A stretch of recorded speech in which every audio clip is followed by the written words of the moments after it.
नमस्कार, DCP news में आप सभी का पुनः स्वागत है। मैं आपके साथ दीवान नोटियाल और खास खबरों में आज बात करेंगे धरनारत कर्मचारियों को लेकर। जी हाँ, मैं आपको बता चलूं कि एफआरआई के मुख्य गेट के बाहर 21 जून से लगातार एफआरआई में कार्यरत संविदा कर्मचारी धरने पर बैठे हुए हैं। उन कर्मचारियों को बिना किसी कारण बताए नोटिस से हटा दिया गया है। 5 दिन से धरने पर बैठे संविदा कर्मचारियों की सुध आखिर क्यों नहीं ले रहा है संबंधित विभाग। जी आपको बता दें कि एफआरआई मुख्य गेट के बाहर 5 दिन से लगातार अपने हक की लड़ाई के लिए संविदा कर्मचारी धरने पर बैठे हुए हैं। संविदा कर्मचारियों को बिना किसी कारण बताए नोटिस के हटा दिया गया है। मैं आपको बता चलूं कि इनकी संख्या लगभग 200 से अधिक की बताई जा रही है और इसमें वो सभी कर्मचारी हैं जो कम से कम 15 से 20 साल तक एफआरआई संस्थान के भीतर अपनी सेवा संविदा के तौर पर दे चुके हैं, मगर अंत में उनको बिना किसी कारण बताए नोटिस के हटा दिया जाता है, सिर्फ ये कहकर कि उनके लिए बजट नहीं है, संस्थान के पास बजट पर्याप्त नहीं है। वही हटाए गए संविदा कर्मचारियों का कहना है कि इसी संस्थान के भीतर इसके 2 और उपकेंद्र भी है और जिसमें करीबन 200 के आसपास और भी संविदा कर्मचारी कार्यरत है, मगर उन पर किसी तरह की कोई आंच नहीं आई है। तो फिर ये क्यों आखिर एफआरआई के भीतर जो संविदा कर्मचारी है उन पर ही ये आंच आ रही है। वो इस संबंध में संविदा कर्मचारियों को सहयोग दिया है भारत संवैधानिक संरक्षण मंच ने। भारत संवैधानिक संरक्षण मंच के बैनर तले अनिश्चितकालीन के धरने के लिए बैठे हुए ये कर्मचारी अब कब तक धरने पर बैठे रहेंगे ये तो वक्त ही तय करेगा, मगर फिलहाल उनका ये कहना है कि सोमवार तक अगर निदेशक महोदया, जिनको कि 22 जून को ही 7 सूत्रीय मांगों का एक ज्ञापन सौंपा गया है, उन मांगों पर कोई संज्ञान लेती है तो सोमवार शाम को यह धरना स्थगित किया जा सकता है, मगर ऐसा लगता प्रतीत नहीं हो रहा है। और यदि ऐसा नहीं होता है तो मजबूरन संविदा कर्मचारियों का यह धरना प्रदर्शन और आगे बढ़ता जाएगा। प्रश्न ये भी उठता है कि संविदा कर्मचारियों ने संबंधित एफआरआई संस्थान की निदेशक के अतिरिक्त फैक्स के माध्यम से ज्ञापन से देश के यशस्वी प्रधानमंत्री को भी अवगत करवाया गया है। इसके अलावा प्रदेश के मुख्यमंत्री को भी इस मामले को संज्ञान में लाया गया है, जिलाधिकारी तक के संज्ञान में लाया गया है। हटाए गए संविदा कर्मचारियों ने इस मामले का एक ज्ञापन फैक्स के माध्यम से देश के यशस्वी प्रधानमंत्री को भी भेजा है। इसके अलावा प्रदेश के मुख्यमंत्री को भी इससे अवगत करवाया गया है, मगर अभी तक इनकी सुध लेने कोई नहीं पहुंचा है। अब प्रश्न ये उठता है कि क्या अचानक इनको बिना किसी कारण बताए नोटिस हटाना ही क्या निदेशक महोदया का काम था? क्या निदेशक महोदया को ये तक मालूम नहीं है कि किसी को भी हटाने से पूर्व आपको उसे कारण बताओ नोटिस तो देना होगा? लेकिन नहीं, सिर्फ ये कहकर कि बजट नहीं है और हटा दिया। आखिर इनकी आजीविका की जिम्मेदारी किसकी बनती है? ये बेरोजगार युवा औरतें आखिर कहाँ जाएंगे? आइए इस संबंध में अधिक जानकारी के लिए जब हम पहुंचे एफआरआई के मुख्य गेट पर, तो वहां पर मौजूद भारत संवैधानिक संरक्षण मंच के संयोजक दौलत कुंवर और उनके साथ बैठे संविदा कर्मचारी, वो संविदा कर्मचारी जो 15 से 20 साल तक अपनी सेवाएं दे चुके हैं और उसके बाद इनको बिना कारण बताए नोटिस के हटा दिया है। आइए अधिक जानकारी के लिए जानते हैं उन्हीं से उनकी पीड़ा को।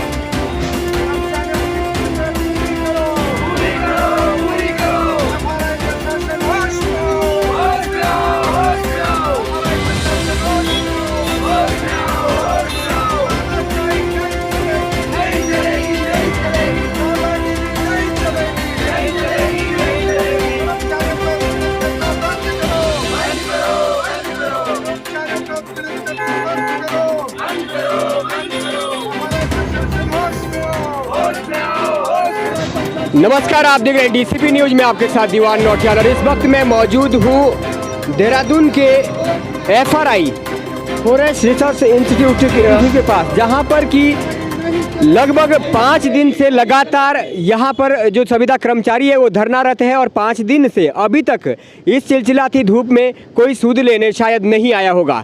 मैं आपको बता चलूँ कि इसी एफआरआई के अंदर और इसी मुख्य गेट के भीतर किसी समय 21 जून से देश के यशस्वी प्रधानमंत्री द्वारा योग परीक्षकों के साथ योग किया गया था, अंतर्राष्ट्रीय योग दिवस। लेकिन क्या पता था कि आगे आने वाला वर्ष कभी 21 जून का ऐसा भी आएगा जिस 21 जून से यहाँ वही कर्मचारी जिन्होंने वो भव्य और दिव्य व्यवस्था की थी वो आज अपनी हक की लड़ाई के लिए कड़ी धूप में बाहर बैठे होंगे और उनकी सूद लेने वाला शासन प्रशासन वाला कोई नहीं होगा। उसी संबंध में हम आज यहाँ पहुँचे हुए हैं, जानने की कोशिश करेंगे कि क्या मांगे हैं और क्या आखिर ऐसी मजबूरी है शासन प्रशासन की जो इनकी मांगे सुनी नहीं जा रही है। क्या जिन लोगों ने 15-20 साल उस संस्थान के लिए दिए हैं, 15-20 साल से उसके लिए अपना कार्य किया है, उनको उन संविदा कर्मचारियों को इस तरीके से हटाना कितना वाजिब है?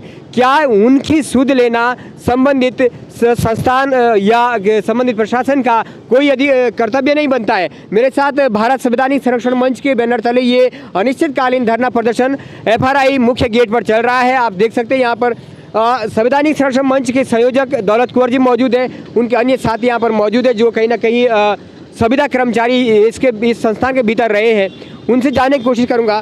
कुंवर साहब, हम देख रहे हैं कि 21 तारीख से जहाँ देश और दुनिया अंतर्राष्ट्रीय योग दिवस मना रही थी जनाब, तो ये संविदा कर्मचारी अपनी पीड़ा को लेकर यहाँ चिलचिलाती धूप में बैठे हुए थे।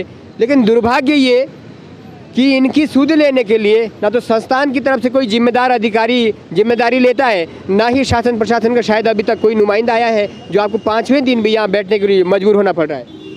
देखिए, मैं धन्यवाद करना चाहता हूँ आपका DCP न्यूज़ चैनल का कि आपने संज्ञान लिया है और आप समझ सकते हैं कि इधर तो नेशनल हाईवे है, किस तरीके से गाड़ियाँ फरांटेदार तरीके से चल रही है। और आज चूँकि हमारा जो है 5वां दिन है और 5वें दिन से लगातार जो टेम्परेचर है यहाँ पर 45 और 44 के बीच में डिग्री सेल्सियस रहता है। और FRI जो संस्थान है ये एशिया का सबसे नंबर 1 संस्थान है और इस संस्थान के अंदर देखिए कितनी बड़ी एक मोनोपोली है। सिर्फ एक विभाग में 3 विभाग इसके अंदर काम करते हैं, 2 विभाग में एक भी कर्मचारी को नहीं निकाला गया और एक विभाग से जो है जो ये लोग बैठे हैं 237 कर्मचारियों को कभी 30 कभी 40 कभी 60 इस तरीके से निकाला गया। जब ये सब लोग निकाल दिए तो ये भारत संवैधानिक अधिकार संरक्षण मंच के ऑफिस में आए नौटियाल जी और फिर इन्होंने आपबीती बात बताई कि जी हमको नौकरी से निकाल रखा है और आप हमारा संज्ञान लीजिए। तो हमारा एक प्रतिनिधिमंडल यहाँ की जो IAS है, जो यहाँ पर डायरेक्टर महोदया हैं श्रीमती रेणु जी, रेणु सिंह जी, हम वहाँ पर आए। बहुत शालीनता के साथ में हमने एक ज्ञापन लाया, ज्ञापन उनको संबोधित कर रहे थे तो उन्होंने ज्ञापन पकड़ा तक नहीं और मैंने पूछा, मैंने कहा मैडम कोई भी इतना बड़ा संस्थान है आपका, कोई भी कर्मचारी काम करता है आपके यहाँ तो ये 20 साल से 18 साल 15-12 साल से नीचे कोई नहीं है, तो अब ये कहाँ जाएंगे? आखिर कारण क्या है, इनकी गलती क्या है? तो रेणु जी का कहना है इनकी कोई गलती नहीं है। तो मैंने कहा जी आपने जब निकाला तो कारण बताओ, नोटिस 3 बार देना पड़ता है तो आपने क्या ये दिया कि इसकी ज़रूरत ही नहीं है? तो मैंने कहा तो ये कहाँ जाएंगे कि कहीं भी जाएं? तो किस लिए आपने निकाला कि हमारे पास बजट नहीं है। बजट ना होने के FRI जैसे संस्थान पर नौटियाल जी मैं दावे के साथ कह रहा हूँ 2 कारण हो सकते हैं। पहला कारण तो ये हो सकता है क्योंकि अगर बजट ना होता तो 2 अन्य संस्थान अंदर जो अलग अलग काम कर रहे हैं उसमें भी 155 एक में है और 177 एक में, उसमें से एक कर्मचारी नहीं निकाला। अगर वास्तव में बजट नहीं होता तो उनमें से भी वो निकालते, क्योंकि इसका मतलब रेणु जी बहुत सीनियर IAS है और निदेशक बनी हुई है। मुझे लगता है 2-3 साल में रिटायर होना उन्होंने, और जहाँ से उनकी पहले पोस्टिंग है मैंने तो इनका इतिहास खंगाल लिया है।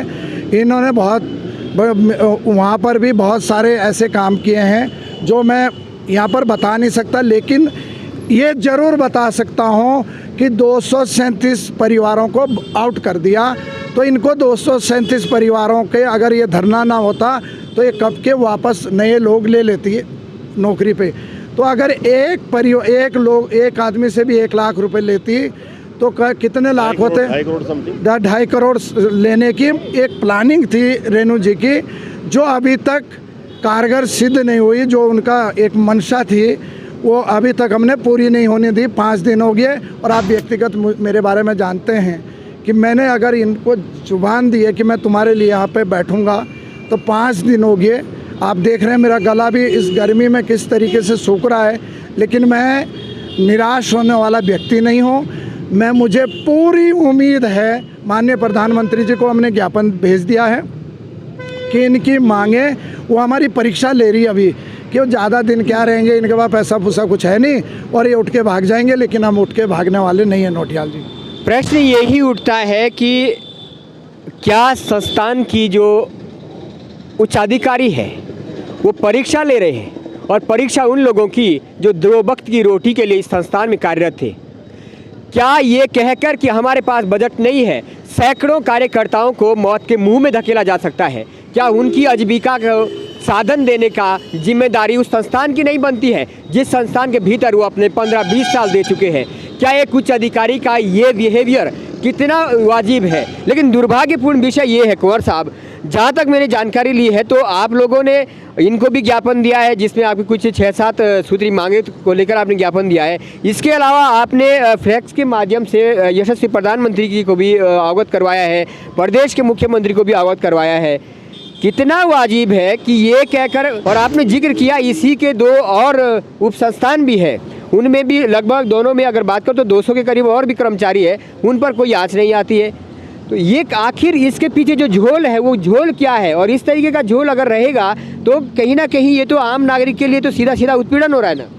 देखिए नौटियाल जी, बजट ना होने की बात मैं आपके चैनल के माध्यम से बताना चाहता हूँ। अभी पार्लियामेंट से एक विपक्षी सांसदों की टीम आई थी यहाँ पर, 15 लोग थे टोटल उसमें, तो वो उनका एक दिन का खाना था यहाँ पर, जिसके आज बिल मैंने तमाम मीडिया को दिए। मैंने एक खाने की खाई है, 3.5 लाख का टोटल बिल है। 1 घंटे 2 घंटे ही तो खाता आदमी खाना, तो उसका 3.5 लाख रुपए है, उसके लिए इनके पास बजट है। और आप लोग जा सकते हैं क्योंकि मीडिया अलाउड नहीं कर रखी है अंदर, अगर मीडिया का आदमी हाथ भी जाता तो उसको जाने नहीं दिया जाता है। जो ये संस्थान है ये अंग्रेज़ों का बनाया हुआ है, और जिस कमरे में निदेशक महोदया रहती है उस कमरे की अभी जो है उस मकान की पूरे बिल्डिंग की रिपेयरिंग का, मतलब वहाँ बगीचे में फूल वगैरह लगाए जा रहे हैं। 28 लाख रुपए का बजट स्वीकृत कर रखा है, तो तुम्हारे बाग बगीचों के लिए तो 28 लाख रुपए सरकार के पास में बजट है। और जो पार्लियामेंट से टीम आती है 1750 रुपये की थाली उनको आप खिला सकते हैं। 3.5 लाख रुपए का बजट पड़ा है एक दिन का, और इनके लिए इनके बच्चे पढ़ते हैं इसी स्कूल, इनका एक स्कूल भी है, इनके कई लोगों के बच्चे पढ़ते हैं। और कई लोगों को ये तक डराया जा रहा है कि तुम्हारा सामान बाहर फेंकेंगे हम यहाँ पे, जो भी धरने पे बैठेंगे, बहुत लोगों को डरा रखा है। लेकिन अब संवैधानिक मंच ने ये वादा कर रखा है अगर सोमवार तक निदेशक महोदय बजट, हो सकता है बजट लाने में कुछ देरी हो रही, तो इसलिए हमने सोमवार शाम तक का टाइम दे रखा है। सोमवार शाम तक यदि यहाँ पर धरना स्थल पर आकर ये इनकी मांगे 6 सूत्रीय मांगे नहीं मानेगी तो हम लोग यहीं पर भारत संवैधानिक अधिकार संरक्षण मंच के युवा मोर्चा और महिला मोर्चा रेणु मैडम का पुतला दहन करने का काम करेंगे। क्योंकि सरकारों को किस तरीके से झुकाया जाता है वो मेरे पास में, उसका मैं PhD होल्डर हूँ, डॉक्टर दौलत कुंवर हूँ। मैंने श्रीनगर में उस आदमी को रोड पे ला दिया था जिसकी एक दिन की कमाई 4 करोड़ रुपए हैं। GBK कंपनी अपने जहाज है, उनका भाई जो है हैदराबाद में मुख्यमंत्री है, तो उनको हमने कैसे चने चबाने का काम करवाया श्रीनगर में। भले ही मुझे अपना वहाँ पर 38 दिन का भूख हड़ताल शरीर तोड़ना पड़ा, क्योंकि हमारी जो लड़ाई है, हमारी लड़ाई गैर संवैधानिक नहीं होती। आप देखिए हम यहाँ बैठे हैं 5 दिन से, हमको टेंट नहीं लगाने दिया, खींच के ले गई पुलिस। हम फिर भी सब्र कर रहे हैं क्योंकि वो चाहते हैं कि हम कोई भी गलती करें और इनको जेल भेजें। अब मैं इतना परिपक्व हो गया हूँ नौटियाल जी कि अब पहले कुछ गलतियाँ हो जाती थी, अब सीख चुका हूँ। इसीलिए मैं कह रहा हूँ कि मैं डॉक्टर हूँ। और रेणु मैडम जी, मेरा आपसे हाथ जोड़ के विनती है, इनकी तरफ से कह रहा हूँ, मत करिए इनके घर के बच्चों को बर्बाद। ये आपको दुआ देंगे, सोमवार तक आप अपने दिमाग को सही कर लीजिए। हो सकता है आपको गुमराह किया होगा अधिकारियों ने, क्योंकि जो निकालने के सिलसिला है वो हो सकता है रेणु मैडम का डायरेक्ट ना हो, प्लानिंग होती है पूरे विभाग की। और जो पैसे का जो 2.5 करोड़ रुपए है वो हो सकता है कि रेणु मैडम की प्लानिंग ना हो, वो नीचे से एक प्रस्ताव भेजा जाता है, डायरेक्टर ने तो उसमें साइन किए इनको भगाने के लिए। तो पार्लियामेंट की एक टीम आती है और 1700 रुपये की थाली जनाब उनको दी जाती है, लेकिन जो संविदा कर्मचारी अपनी मेहनत का उसी संस्थान के भीतर मेहनत करके कमा कर खा रहे थे, उनकी रोजी पर आखिर इस तरीके की लात मारना कितना उचित है। कुछ और भी लोग हैं मेरे साथ, मैं जानने की कोशिश करूँगा। भी इसी संस्थान के भीतर कार्यरत थे और कितने साल से आप काम कर रहे थे? मुझे 17-18 साल हो गए जी। 17 साल। तो क्यों, कुछ वजह, कुछ कारण बताया आपको कि क्यों हटाया जा रहा है आप लोगों को? बस बजट नहीं है जी। बजट नहीं है, खाली बजट नहीं है जी, बस ये आपने करके। क्या निर्णय लिया है, कब तक यहाँ बैठ पाओगे? क्योंकि जब तक- ऐसी चिलचिलाती धूप है ऊपर जब से। तक मैडम अंदर नहीं बुलाती है, ये सारे मेरे भाई लोग बैठे हैं, ये सारे ही अंदर जाएंगे तभी जाएंगे हम भी अंदर। और मोदी जी कहते हैं कि वैसे बचाओ, लड़कियां बचाओ, ये करो। हमारा तो घर भी जा रहा, नौकरी भी जा रहा, मैं विधवा औरत हूँ, बच्चे कहाँ से पालूंगी जी मैं।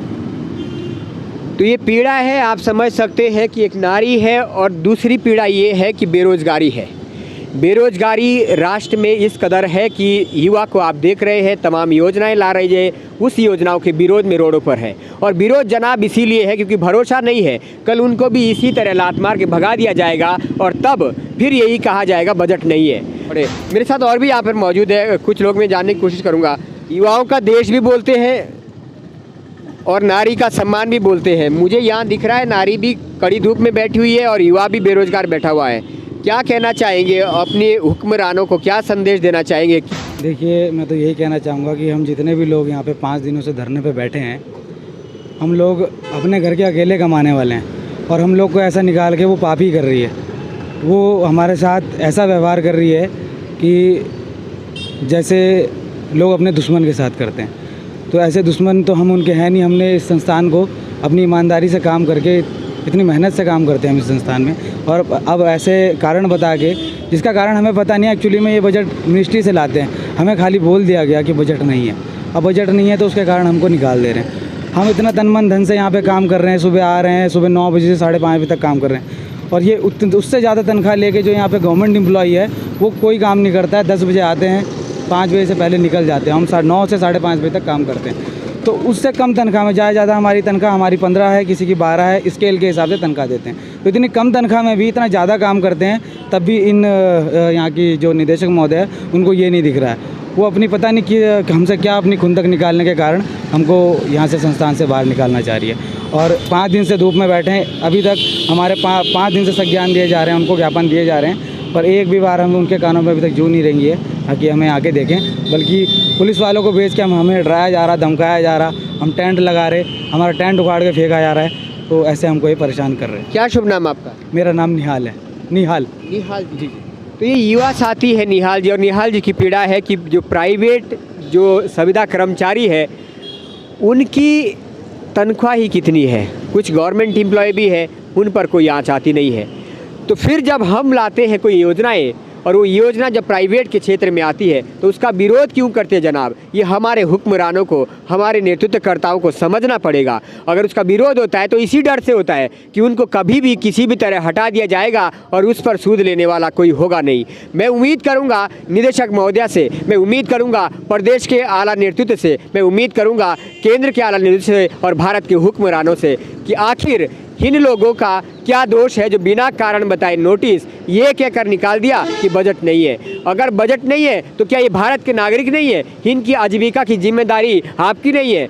जिन लोगों के लिए 1700 रुपये की थाली लगाई जा सकती है तो क्या उनके लिए 2 वक्त की रोटी क्यों नहीं दी जा सकती है? उम्मीद करेंगे निदेशक महोदया के भीतर भी कोई एक इंसानियत जागेगी। उम्मीद के साथ वो कुछ संज्ञान लेंगे और सोमवार, जब तक इनको इन्होंने समय दिया है कि सोमवार की शाम तक यदि इनकी मांगों को सुन लिया जाता है तो ये लोग इस धरना प्रदर्शन को समाप्त कर देंगे, और अगर नहीं सुन दिया जाता है तो मजबूरन कहीं ना कहीं इन्हें आगे के लिए बाध्य होना पड़ेगा। खास रिपोर्ट के साथ आप देख रहे थे डीसीपी न्यूज के साथ दीवान नौटियाल की रिपोर्ट, देहरादून FRI उत्तराखंड से।